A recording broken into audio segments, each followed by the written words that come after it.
canal da Tamara com podcast pelo Ressignificar o Passado e Construir o Futuro com o livro Revendo Caminhos. Pega papel e caneta, anote os códigos para colocar em prática o que você aprender aqui. Lembre-se, você pode, seja movido pela renovação da sua mente e transborde amor próprio. Se inscreva no canal para apoiar o meu trabalho e transborde para mais pessoas. Adquirindo o livro pelo link na descrição do vídeo, você estará me incentivando a continuar. Aprimore a sua visão e a sua jornada, porque ela é muito especial e única para cada pessoa. Com as suas descobertas e ressignificando o passado, esse livro pode te ajudar para dar mais estratégias e se encontrar e entender a sua identidade, dando direção para o seu propósito. Aqui eu encorajo você a mergulhar em cada capítulo para aplicar na sua própria vida. Saiba que você tem capacidade para enfrentar as dificuldades e você tem muito potencial para descobrir o que realmente é importante para a sua vida. Cada passo dado aqui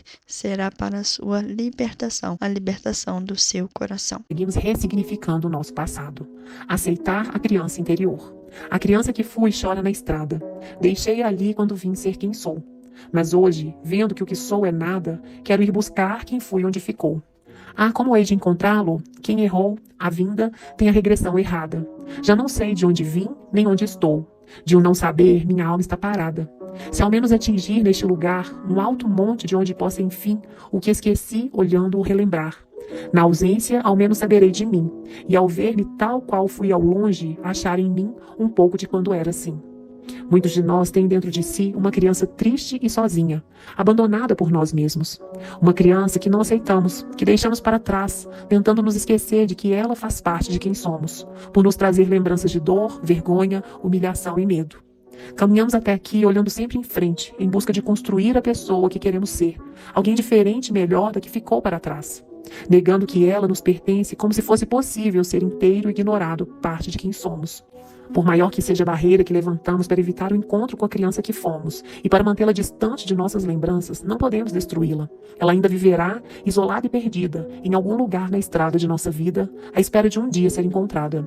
Por mais doloroso que seja reconhecer essa criança, ela é parte de nós. Negá-la não apagará sua existência.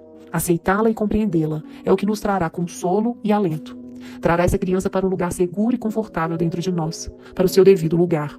Pessoas ou situações contribuíram para que víssemos a nós mesmos como uma criança desprezível, boba, desajeitada e feia. Alguns espelhos nos refletiram imagens nada atraentes. Imagens que, para não serem recordadas, foram escondidas nos porões escuros e profundos de nossa mente. Esperávamos que, negando a sua existência, teríamos a chance de nos tornarmos diferentes. Alguém forte, seguro, capaz, merecedor de amor e aceitação.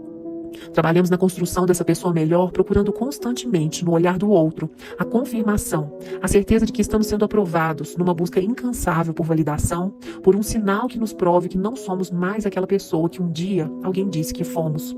Um olhar que nos transmita um conceito diferente daquele que no íntimo ainda temos a nosso respeito. O outro continua sendo nosso espelho, onde esperamos ver refletida a imagem que idealizamos. Aquela que nos trará a certeza de que somos dignos de sermos amados.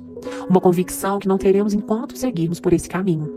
Não é no outro que encontraremos o que precisamos para confiarmos em nós e gostarmos de quem somos. Esse objetivo será alcançado quando conhecermos, amarmos e aceitarmos a nós mesmos inteiramente. Se rejeitamos e abandonamos a criança que fomos, precisamos resgatá-la e acolhê-la, independentemente dos motivos pelos quais tivemos para deixá-la para trás. Negar sua existência não nos tornará melhor do que somos, nem a fará desaparecer.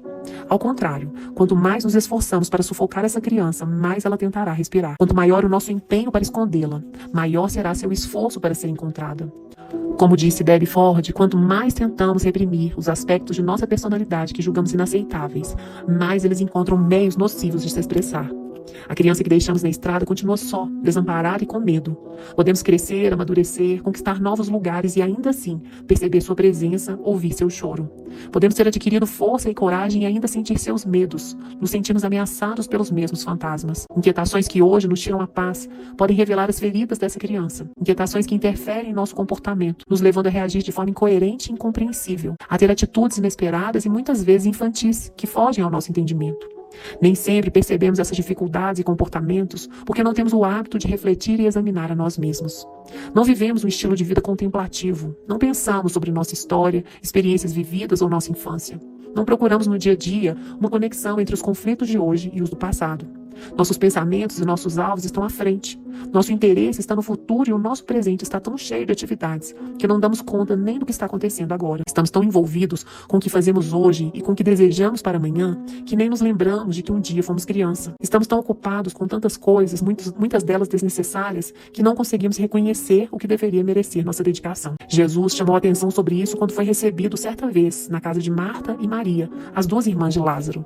Maria sentou-se aos pés de Jesus para ouvi-lo, enquanto Marta, agitada, se ocupava com o serviço da casa. Aborrecida por não ter a ajuda da irmã, Marta se queixou com Jesus, dizendo que ele deveria mandar que Maria a ajudasse. No entanto, a resposta dele foi: Marta, Marta, estás ansiosa e preocupada com muitas coisas, mas uma só é necessária, e Maria escolheu a boa parte, a qual não lhe será tomada. Lucas 10, 38 a 42. Marta, assim como nós, encontramos razões para todas as nossas preocupações.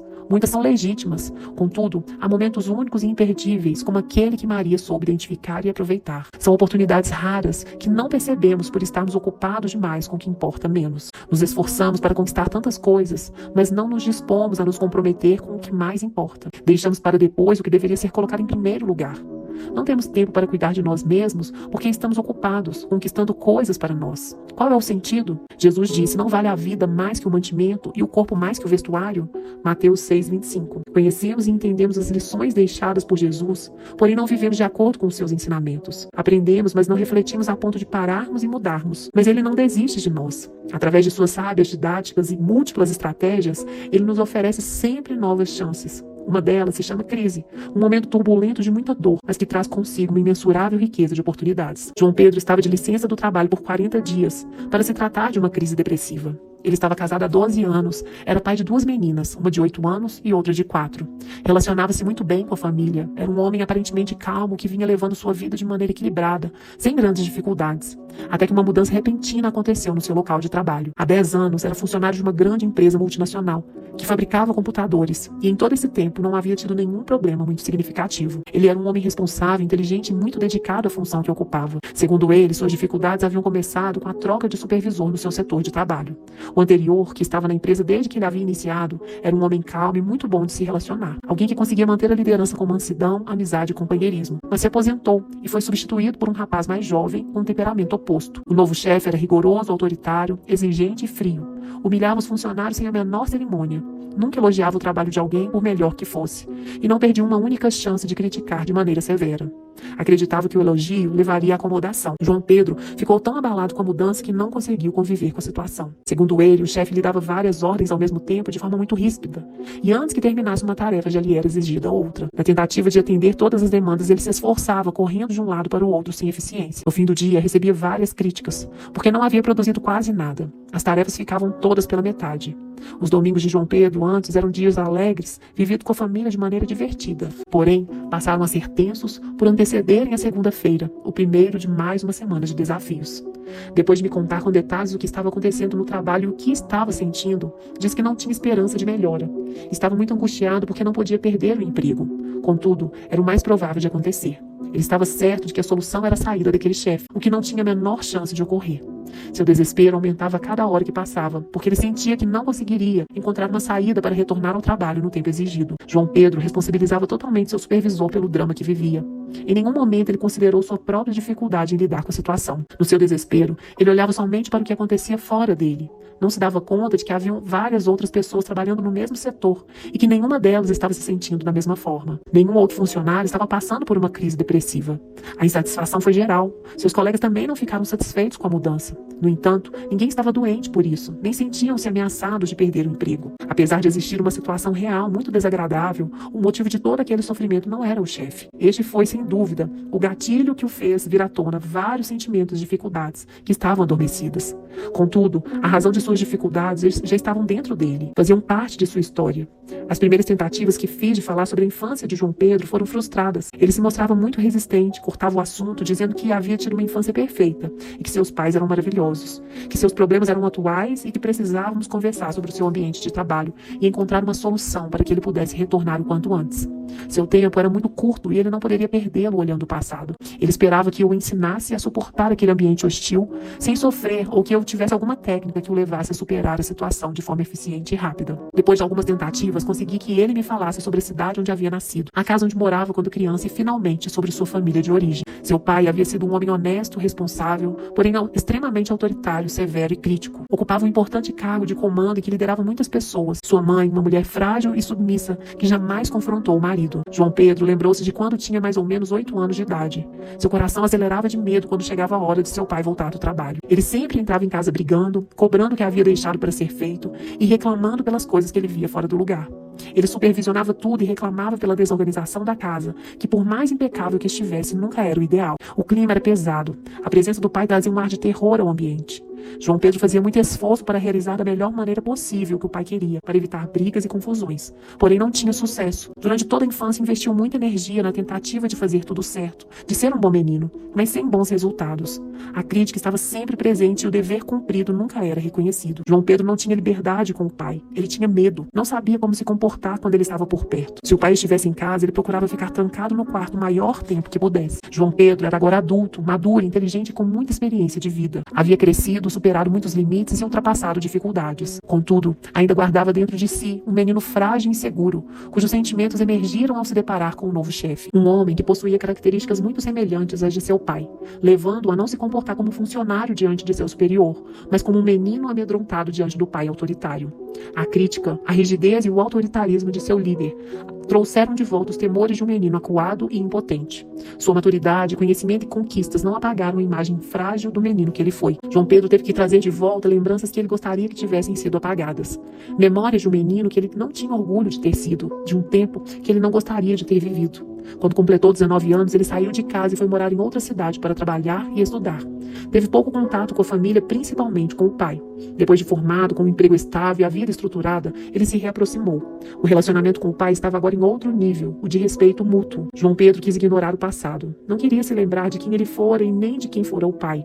Ele gostaria de pensar nos dois como os homens adultos da atualidade. Contudo, por mais dolorosas que fossem essas lembranças, ele precisava recuperá-las. Ainda não era tempo de esquecer. O menino frágil e inseguro que ele havia deixado para trás, na certeza de tê-lo esquecido, estava apavorado novamente, pedindo ajuda, gritando tão alto que não dava mais para fingir que não o conhecia. Um menino que precisava ser acolhido e cuidado. Caso contrário, o João Pedro adulto teria dificuldades para seguir em frente. Foi um trabalho intenso porque havia pouco tempo para encontrarmos uma resposta. Foi desafiador porque ele foi obrigado a confrontar seus fantasmas. Recompensador porque ele conseguiu. No decorrer de todo o processo, João Pedro entendeu que não tinha que se envergonhar de si mesmo. Afinal, ele era uma criança e havia feito o que podia, da melhor maneira que sabia. E mesmo com medo, ele resistiu, cresceu, encontrou forças para sair de casa, estudar e construir sua própria família. Na realidade, aquele menino venceu. Entendeu que a resposta encontrada para a situação no passado não precisava ser a mesma para hoje. Havia outras escolhas possíveis.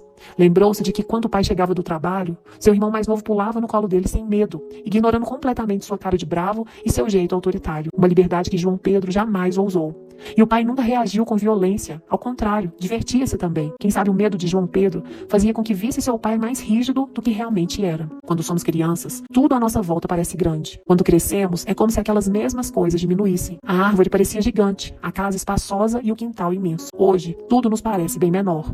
Sabemos que não foram eles que diminuíram, fomos nós quem crescemos. Nos parecem menores porque somos maiores. Hoje, olhamos por outro ângulo. Quando criança, as pessoas que temíamos pareciam gigantes e os desafios intransponíveis. Nos sentimos pequenos, vulneráveis e impotentes, diante de ameaças impossíveis de serem enfrentadas. Crescemos e amadurecemos. Contudo, infelizmente, nem todos os gigantes diminuíram e nem todos os medos se dissolveram, porque ainda olhamos pelo mesmo prisma. Os tememos e os vemos como gigantes, porque nos sentimos como crianças. O irmão de João Pedro respondia ao comportamento do seu pai de forma diferente. assim como os amigos do trabalho respondem ao temperamento de seu chefe, o qual não era o responsável pelo seu sofrimento. Sua melhora não dependia da saída do supervisor, pois este não era seu pai, e ele, João Pedro, não era mais um menino de 8 anos. O chefe continuou arrogante e autoritário. No entanto, João Pedro havia mudado. Agora, apesar de a posição hierárquica ser mantida, o relacionamento entre eles era de dois adultos, não mais entre um pai rígido e um menino amedrontado. O medo de ser despedido, que antes também servia como justificativa para seu descontrole, passou a ser encarado como uma possibilidade real, que ele teria que conviver como qualquer outra pessoa. O que não significava o fim, nem para ele, nem para ninguém. Enfim, a nova visão do passado abriu novos caminhos para o futuro. Albert Einstein disse: nem tudo que se enfrenta pode ser modificado, mas nada pode ser modificado se não for enfrentado. Antes de continuar, eu vou deixar um recado aqui. Caso você queira adquirir o livro Revendo Caminhos da Elizabeth Pimentel, na descrição do vídeo tem um link de afiliado para comprar. Com isso, você contribuirá para o crescimento do canal. Curte esse vídeo, anote todas as coisas e aplique na sua vida. E ative as notificações no sininho abaixo na opção todas para continuar prosseguindo nessa caminhada junto comigo. Vamos continuar a leitura. Vamos falar sobre as muralhas do passado, que impedem os caminhos de hoje. Compreender o passado não é o mesmo que viver dele ou manter o foco nele. Não é como dirigir um carro olhando para o retrovisor. No entanto, a existência do retrovisor nos revela a importância de sabermos o que acontece lá atrás. Se ele existe, é porque tem utilidade, e em algum momento será necessário usá-lo. Nós dirigimos olhando para frente, mas se nos negarmos a olhar para trás quando for preciso, comprometeremos o sucesso de nossa viagem. Teremos problemas para chegar ao nosso destino. Muitas pessoas estão presas, amarradas, impedidas de seguir adiante. Por mais esforço que façam, seu momento presente está improdutivo e seu futuro comprometido. Certamente, nem todas as situações para serem resolvidas exigem um olhar ao passado. Nem todas as respostas estão na infância. No entanto, há situações em que tentar mudar sem olhar para trás pode nos impedir de seguir em frente. Há amarras do passado nos imobilizando em várias áreas de nossa vida, sem que tenhamos a mínima consciência, nos impedindo de encontrar saídas, de fazer novas escolhas, nos impedindo de viver de forma saudável um relacionamento conjugal, de conquistar sucesso profissional, enfim, de nos sentirmos realizados. Geralmente, quando uma gordinha ouve o elogio, você tem um rosto muito bonito, ela nem se sente lisonjeada porque parece que está oculta a frase, porém você é gordinha. Na verdade, muitas mulheres são gordinhas e realmente têm um rosto muito bonito, como é o caso de Luana, que tinha 42 anos quando a conheci. Ela sofria de obesidade e tinha mesmo um rosto muito bonito. Havia feito várias tentativas de regimes inutilmente. Nenhum deles surtiu efeito duradouro. O resultado era sempre passageiro. Quando um dos métodos de tratamento começava a fazer efeito, ela desistia e ganhava rapidamente o peso que havia perdido. Iniciava outro, sempre com muito empenho. Mas sua determinação não durava muito tempo. Ela procurou terapia para aprender a ser mais persistente. No seu entender, os tratamentos não deram resultado por falta de determinação. Definia a si mesma como uma pessoa indisciplinada que não conseguia levar um objetivo adiante, por mais importante que fosse. Luana tinha muito conhecimento sobre diferentes programas de emagrecimento, mas sabia muito pouco sobre si mesma. Ela foi muito bonita desde criança. Na infância, tinha pele clara, olhos azuis e cabelo loiro todo cacheado. Chamava muita atenção em qualquer lugar que estivesse, o que infelizmente não foi motivo de alegria. Por várias vezes, sua beleza despertou a atenção de homens inescrupulosos e perversos, incluindo seu pai, que a molestou quando ela tinha 4 anos de idade. Frágil e indefesa, ela não pôde contar nem mesmo com a proteção da mãe, que fechava os olhos, negando-se a ver o que se passava com a filha dentro de sua própria casa. Luana cresceu, acreditando que ser bonita era um problema. Sentia raiva de si mesma e culpava-se por atrair os homens. Casou-se muito cedo com o primeiro namorado, acreditando que estaria protegida, mas não foi feliz. Para evitar mais sofrimento, inconscientemente ela encontrou uma maneira de se defender, deixando de ser atraente. A partir da adolescência, começou a engordar sem controle. Um mecanismo de defesa que começou a usar aos 14 anos e nunca mais desativou. Não foi nada fácil para Luana recordar sua história. Foi doloroso pensar em cenas tão desprezíveis. Foi difícil perceber quanto ódio ela guardava, não apenas das pessoas que a maltrataram, como de si mesma. Enfrentar a verdade pode doer, mas é o caminho da cura. Luana lutou contra a obesidade durante muitos anos, mas só conseguiu começar a vencer quando compreendeu quem era seu verdadeiro oponente. Seu esforço era grande, mas contra o alvo errado. Evitamos o confronto com o passado com o intuito de anestesiar a dor. Mas é uma ilusão. Ela se manifesta por outras vias. Fugir dos fantasmas que nos perseguem só faz com que eles nos sigam por onde quer que formos. Afinal, por mais longe que consigamos ir, jamais escaparemos de nós mesmos. Quando esquecemos nossa história, perdemos o fio da meada de nossas vidas e enlouquecemos. Gostou do conteúdo e quer saber mais do meu trabalho? Na descrição do vídeo tem um link para ter o acesso ao grupo de transbordo e às minhas redes sociais. Caso você queira adquirir o livro Revendo Caminhos da Elizabeth Pimentel, na descrição do vídeo tem um link de afiliado para comprar. E com isso você contribuirá para o crescimento do canal. Curtiu o conteúdo? Salva e aplica na sua vida. Se você quiser acompanhar mais conteúdos como este, se inscreva no canal e ative as notificações do sininho abaixo, na opção Todas, para prosseguir nessa caminhada junto comigo. Muito obrigada, que Deus te abençoe e lembre-se, você é amada. Até o próximo capítulo.